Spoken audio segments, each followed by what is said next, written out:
I'd like to invite Gail Silberglieb out, our Senior Director of Government Relations and Advocacy at NAWB, and she will tee up the panel, the moderated panel discussion. Gail?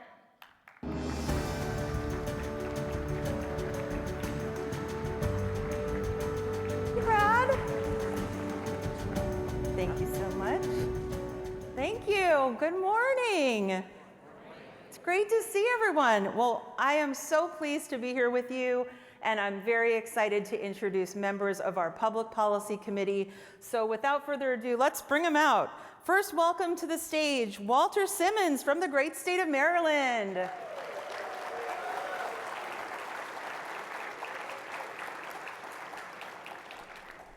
And from the great state of Michigan, Ryan Hunt.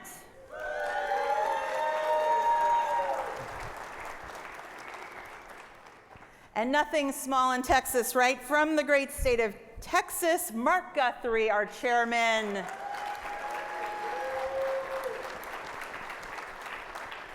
Welcome.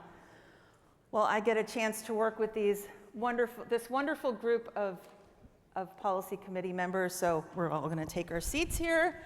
And we're going to talk a little bit about the policies, and we'll get started with Mark as chairman of our Public Policy Committee. Tell us how you and the committee approached developing the public policies for the year ahead. Well, we started with what we had last year and the year before, and then we looked at our audience.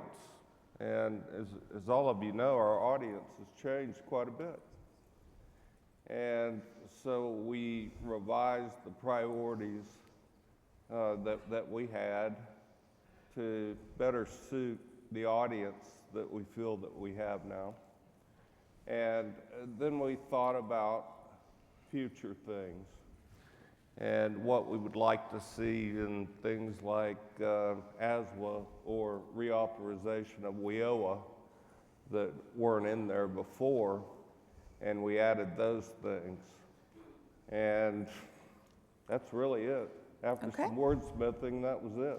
Yep, sounds good. Ryan, as a member of the policy committee, tell us why a training mandate is problematic, and what are the ways to make this more palatable if there is a training mandate included in WIOA reauthorization? Sure. Thanks, Gail. Great to be here this morning with this esteemed panel up here on stage. The training mandate's problematic for a number of reasons. I think the biggest issue is it's not aligned with the reality that we're seeing in the workforce system in general. At the end of the day, it's bad for businesses, it's bad for job seekers, and it makes the work of our dedicated workforce professionals around the country that much more difficult. With a training mandate, I think we can expect that we would actually train fewer individuals, and I don't think there's anybody in the audience that disagrees. We need to do more training, more upskilling for our job seekers to help match them and put them into a position where they can take advantage of sustainable employment opportunities that are higher wage, higher growth in those high demand industries.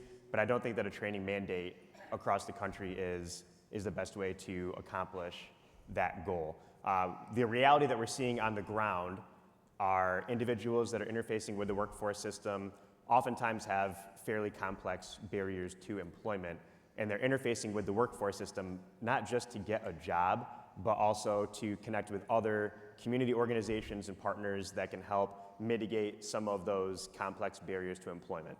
And if an individual is walking through an American Job Center, they're probably not just facing one barrier, so it's not just about transportation or childcare or housing or food access or name any other barrier. They're likely facing a number of those complex barriers, but by interfacing with the workforce system, the system can do a better job of assessing that individual, meeting them where they are based on their existing circumstances, and figuring out a path to then put them into training. So oftentimes, training isn't the first issue they're thinking about. They have other barriers that we need to solve for to get them to a position where they can go into training. I'll also say that a training mandate, I think, discounts the work that the dedicated professionals in the workforce development system around the country do in order to help with career navigation. So when individuals are walking through an American Job Center, again, not only the barrier removal piece and the wraparound services, but enabling the career navigation aspect of workforce development is critically important in order to, again, put them into a better position to be successful in the long term. So it's not just about training, it's about solving for those other barriers and career navigation to put them in a better position to be successful long term. Amen. I think one of the solutions that we've been proposing since A Stronger Workforce for America was first introduced in the House back at the end of 2023 was expanding that definition of what constitutes training. So it's not just being a rubber stamp of approval for training for an individual as they're interfacing with the workforce system, but expanding that definition to also include supportive services, career navigation, basic skills deficiency, and how can we mitigate some of those. So Nick, if we can expand the definition of training, because at the end of the day, all that feeds into the overall ability for our system to be successful in training more people, but we have to start with meeting people where they are in their current circumstances before we can talk about just training. Excellent. Can Thank I you. add to that? Yeah, please. And that's just the issue with the training mandate itself. But you also have to consider that, and this depends on how much the board spends currently on training, but if you couple the 10% additional state set aside with the training mandate, most boards are looking at losing 30% of their budget, their WIOA budget, that they spend on other things and are going to have to cut back, make up somewhere else in order to fund this training mandate. And that makes no sense at all from a local decision control perspective. Right. And certainly in the current Congress, local control is a really powerful message because they want decisions made out of the federal government, out of the state government, oftentimes right in the local community. So thank you for pointing all of that out.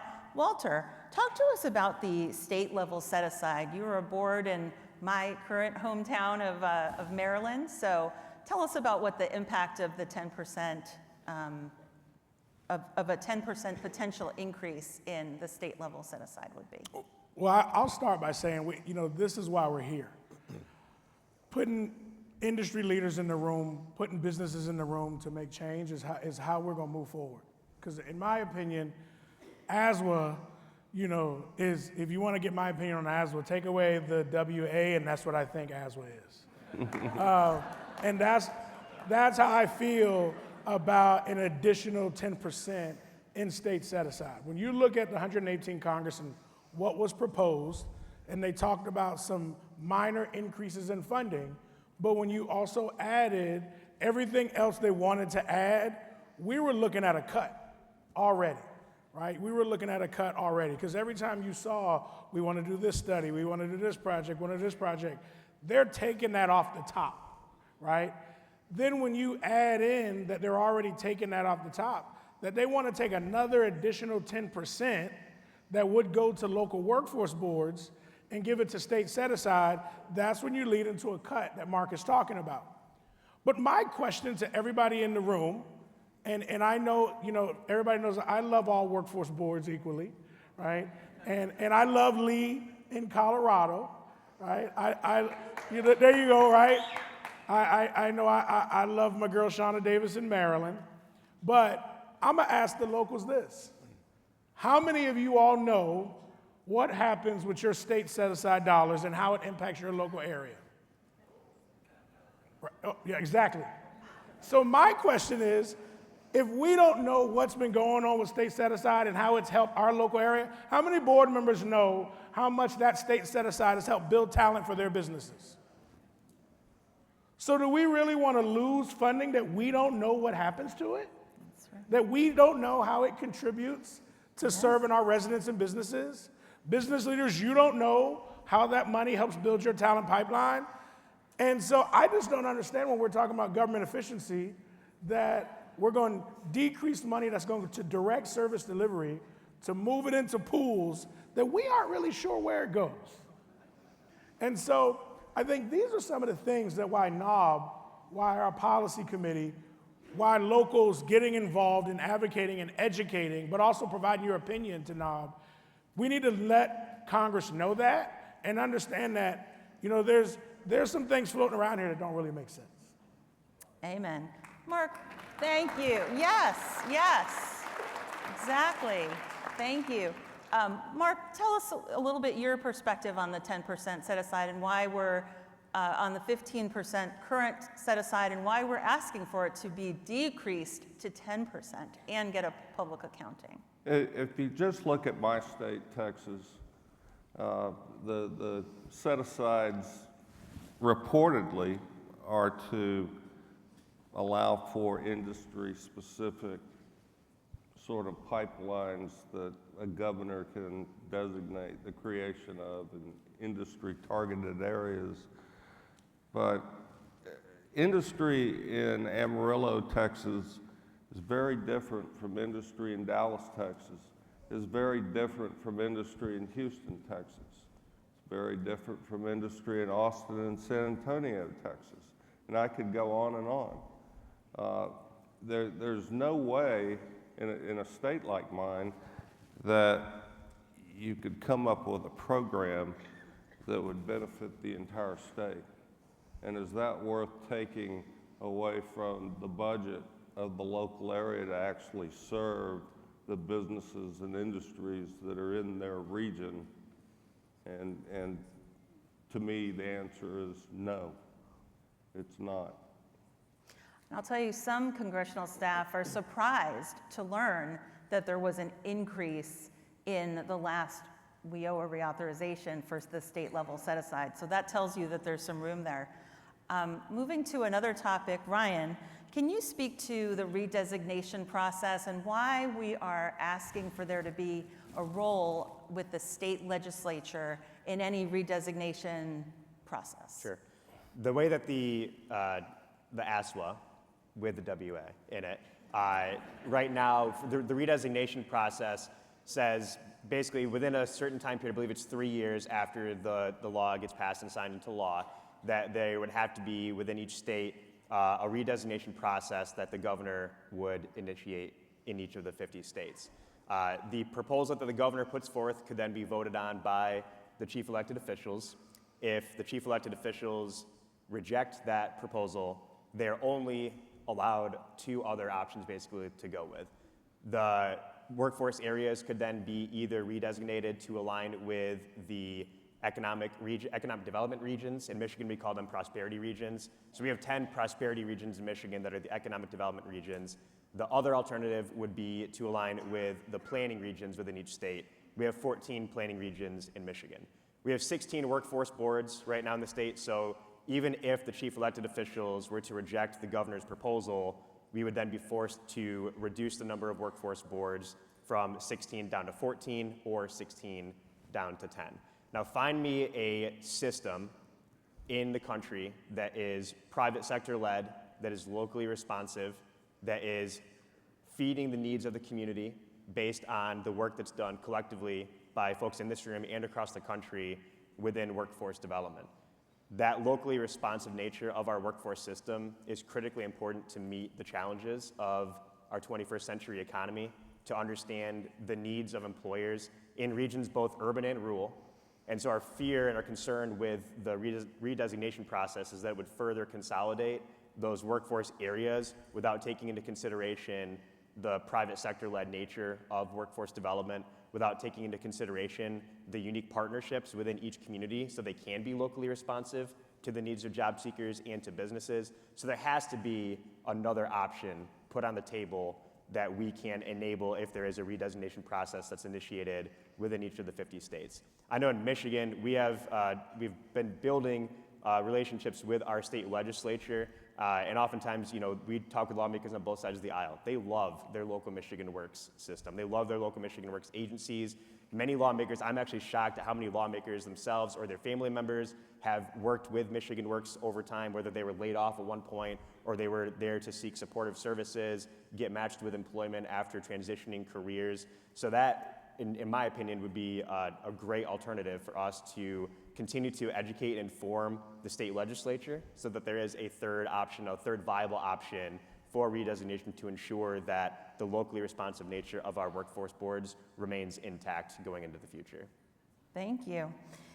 Walter, we have, it seems to me, really specific legislative asks in this agenda. It seems a little different than the past. Tell us why you feel it's important to be very specific and targeted in what we're asking for. How does that help? Well, you know what, in Prince George's County, we say you got to be strategic, specific, accurate, and consistent. And I highly encourage everybody to adopt that. For too many times, workforce boards, workforce systems, we've been playing defense.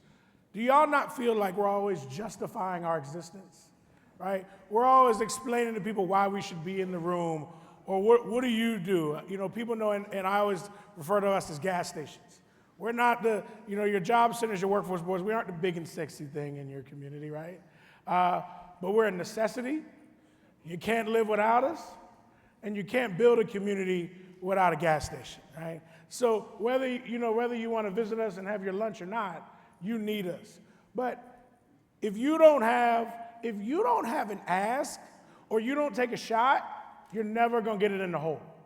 And so what we decided with Mark's leadership is to really stop playing defense, to stop justifying why we should be in the room and start telling people, hey, we give a 15-to-1 benefit.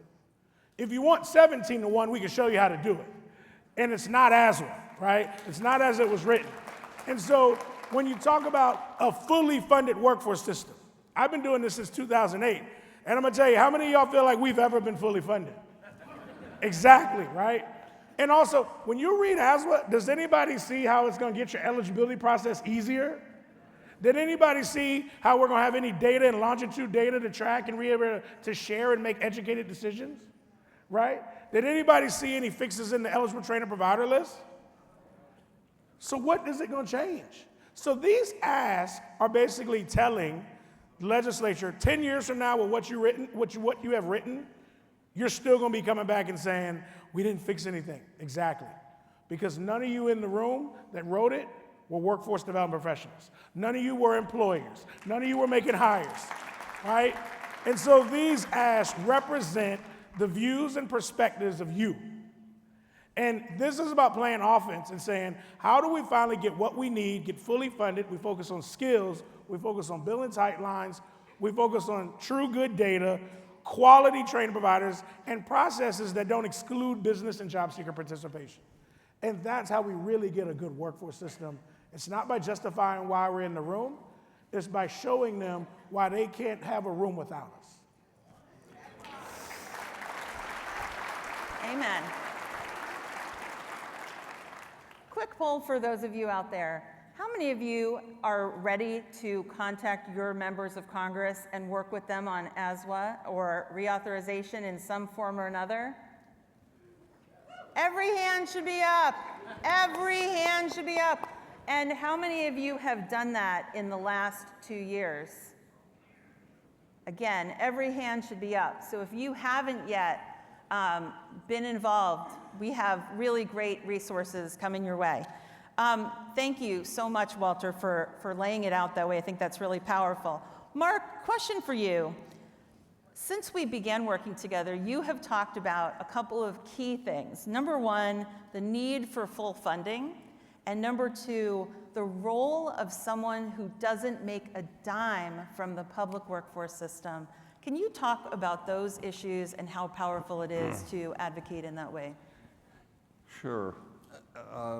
First of all, I think this system of workforce boards, private sector led, required to be majority private business, is a great system in terms of bringing business people together in a community and determining local needs and determining how to satisfy those needs. I think that's a powerful, powerful structure.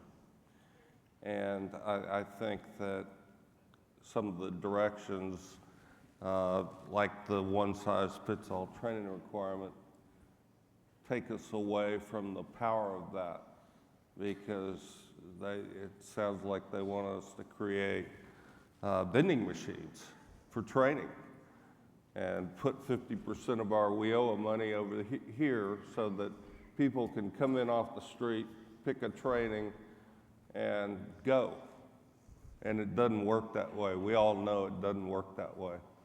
But I think it's really powerful when we talk about this, when we talk to our representatives, that we business volunteers say that we are business volunteers and we've seen the system work, and we don't have a financial dog in the hunt in terms of our own personal livelihood, but we see the system work, and we're not asking for this money to perpetuate our own jobs.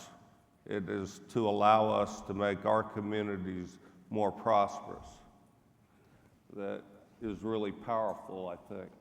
I think so too. As a lobbyist in Washington, I can make a case. As a workforce professional, you can make a case, but for your business leaders to be making the case, it is incredibly powerful, like know your power, it's really important. I'm gonna give each of you a chance to give us some final words of encouragement, and I'll start with you, Ryan. Sure. I think now is a great time for us to remain active and engaged, probably more important than ever, that as we look across the room, Gail, to your question about who's ready to go and contact your elected officials at the federal level, even at the state level and the local level, to remind them of the power of a locally responsive and impactful workforce development system. We need your support. We need to make sure that we're engaging the business community to help tell our story and share that success of the work that we're collectively doing across the entire country to support workforce development efforts. So figure out a way to remain engaged, remain inspired, collaborate with one another. I know one of the things that I take away oftentimes every time that the policy committee meets is the sharing of best practices and figuring out what messaging is working, right? What is resonating with elected officials? What's resonating with business leaders in your community as they're engaging in our advocacy efforts? The more that we do together collectively, I think in the next few months is going to set the stage for what workforce development looks like in the coming decades across the country. Great. Walter. You know, at the University of Maryland, Robert H. School of Business, they have a campus here in DC. When you walk into that building and you walk into their main lobby, there's 2 words that are hugely written. It says, lead fearlessly. Now is not the time for us to be scared to do our jobs. Now is not the time for us to say, let's slow it down and just batten down the hatches and we're just gonna weather the storm. We are here to get people jobs, to help businesses build talent. And I wanna encourage everybody, you need to do that fearlessly. You need to go out and enroll more people. You need to have more hiring events. You need to do more customized plans for your businesses, put more of your residents to work. And do that proudly with your chest out and let everybody know it. Because the impact that we make is going to really show where we are next year, 5 years from now, and the people that come up to us. So I want to say to everybody, lead fearlessly, right? Because if not, we're going to let people create a system that's not going to help anybody in this room. Amen. Lead fearlessly.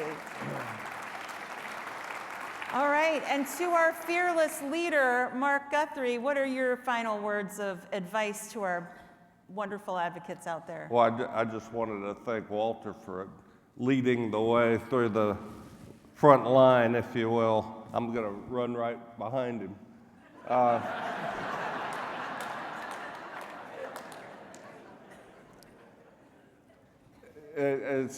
Hopefully I've expressed, I believe in this system, this delivery system for federal funds that benefit our communities. And I agree, this is the moment. We need to stand up here, because if we allow one size fits all and the reduction of local control, we essentially negate the value of our private business volunteers serving in this system. And we become a vending machine. And that vending machine is not very helpful when it comes to, you sure that candy bar is good for you? You might not even know if you like that candy bar because it's sitting behind the glass. You take away the ability to be holistic, to provide the supports, to help people through the process. And I just don't see that working at this scale. So please go out and please take the opportunities to talk to your elected officials about why local control is really, really important and the value of the local board's convening function, which never gets talked about, but it is supremely valuable. It's really hard to measure. I'd love to come up with a way to show a concrete dollars and cents type measurement. But the convening function and the making everything all work together function that we serve is really, really valuable and important. Thank you all.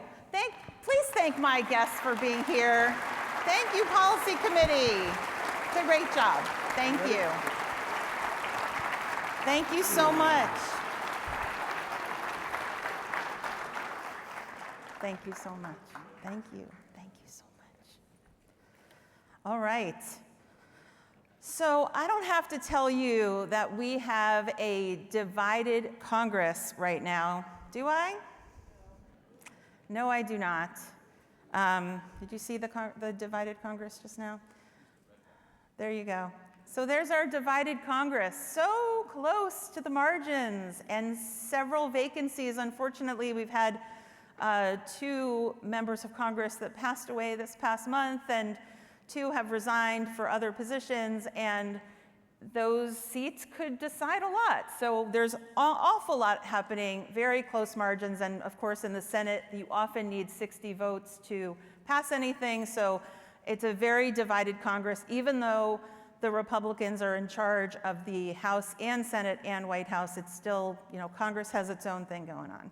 All right, so really quickly, in the 119th Congress, we have the biggest change in the House is that Congressman Tim Walberg is the new chairman of the Education and Workforce Committee. He has indicated that his top priority is implementing President Trump's agenda, but he does seem to be more receptive to our feedback on the WIOA reauthorization, and I think that's great news.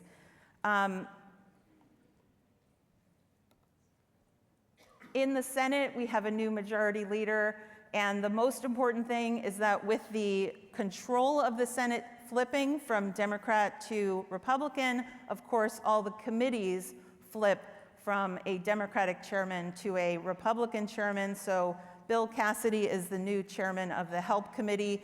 His mantra has been, I want to put the E back in the HELP Committee. So that's health, education, labor, and pensions. He really wants to focus on education.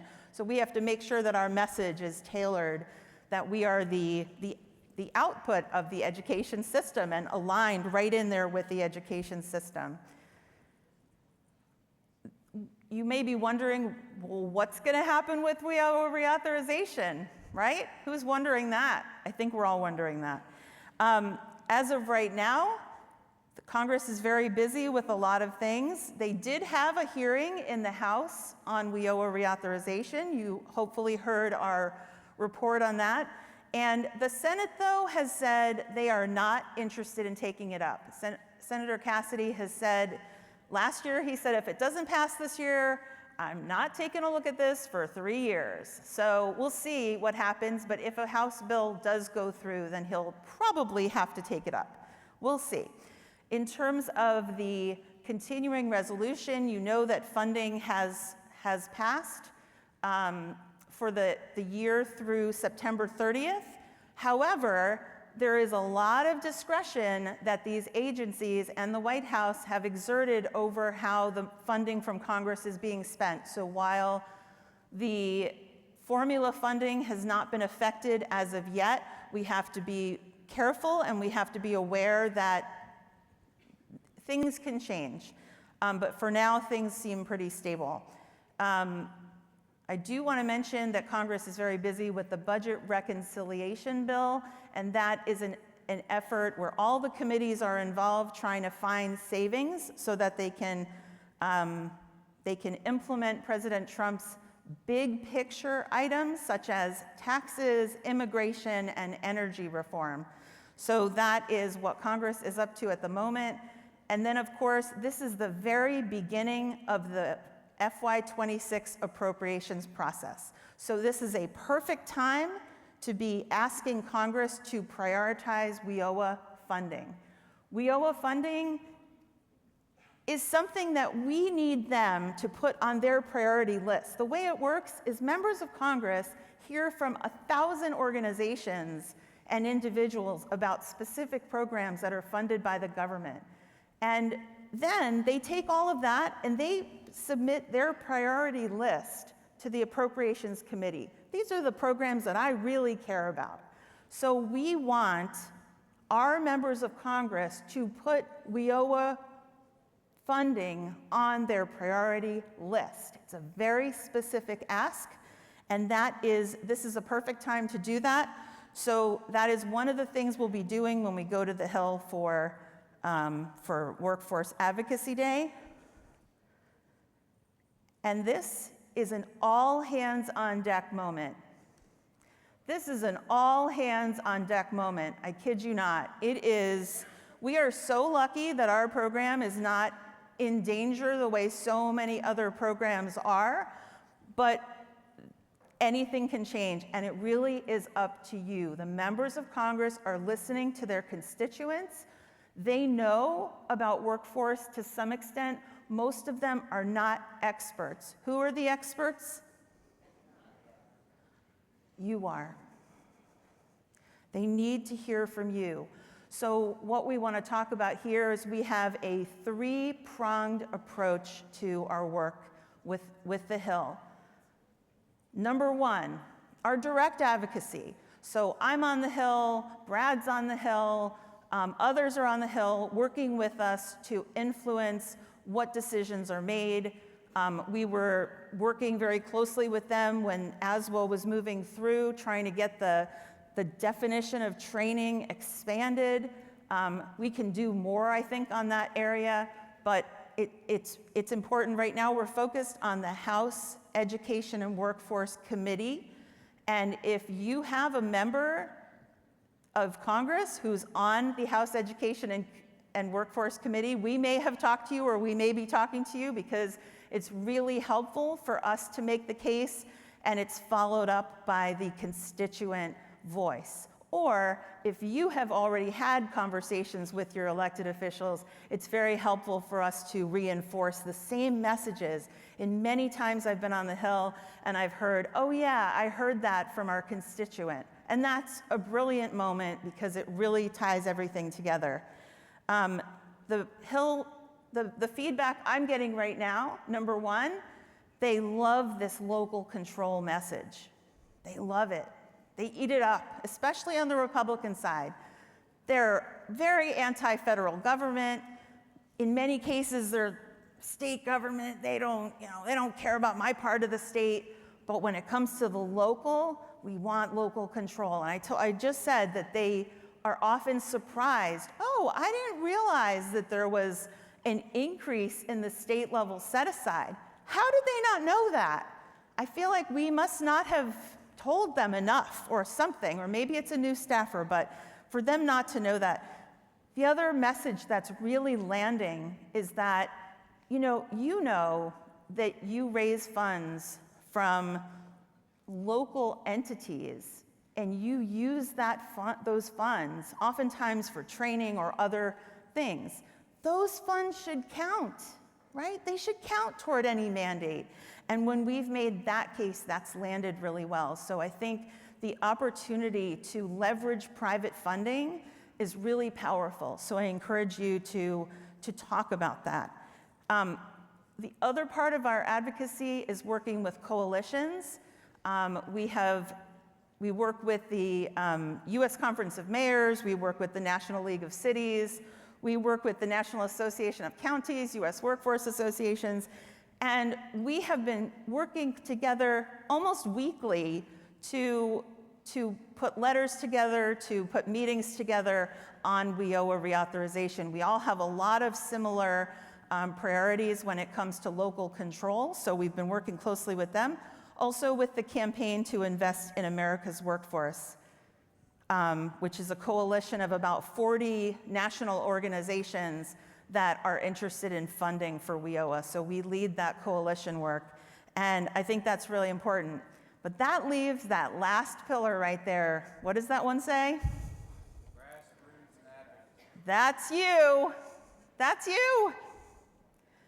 How many of you are business leaders? Do you know that you are a secret weapon in all of this? You really are. You are a secret weapon. If you think about it, you are the person that might be the most effective advocate in all of this work. You, as Mark Guthrie said, you don't make a dime from the system. You're basically a participant in the community, and you can speak with a certain authority. Board members often are exactly that, a secret weapon in advocacy. So I really encourage you to, those of you who are business leaders and those of you who are willing to engage your business leaders, maybe we'll have an advocacy session just for business leaders to join us and talk through the ways that you all can be involved, but it's very important. So I want to leave you with a whole bunch of tools that we have developed just for you to make it easy to advocate. That is my passion, to make it easy for people to advocate, easy for people to know how to engage, when to engage, what to say, all of those things. Of course, we have our Workforce Advocacy Day coming up. Who's participating in Workforce Advocacy Day? Let me see your hands. All right, let's give them a round of applause for participating. We appreciate it so much. And for those of you who aren't participating, we have an Advocate from Anywhere toolkit. In that toolkit, you can find our letter. You can download, personalize, and send it to your members of Congress. In there, you can find a template for an op-ed. You can find sample social media posts. You can find other resources. Very, very important to be involved, be present. You know, start following your members of Congress on social media. You know, you might really learn a lot about what they're interested in and involved in, and that may give you some openings for how you can engage closely with them, because your work with them directly is going to make a huge difference this year. Secondly, we have developed our wonderful Leave Behind, which is designed to be left behind.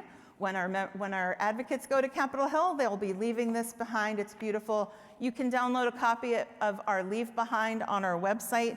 So when you visit with your members of Congress, you can also have something to leave with them that really lays out the case for workforce development. If you're a member of NOB, you can be part of our monthly power-ups. We have a monthly call. I think some of you are regulars. I see some familiar faces. And we do them online, and we talk through what's happening policy-wise, the latest developments, the questions we have. We also report weekly in NOB News about what's happening and send out policy alerts, which hopefully you're getting and reading and opening. And through that process, you can become a great advocate. Some of you are great advocates, but most of you probably don't recognize the power you have. Think about the power you have as a constituent. and think about turning that power into action. Together, forward, change.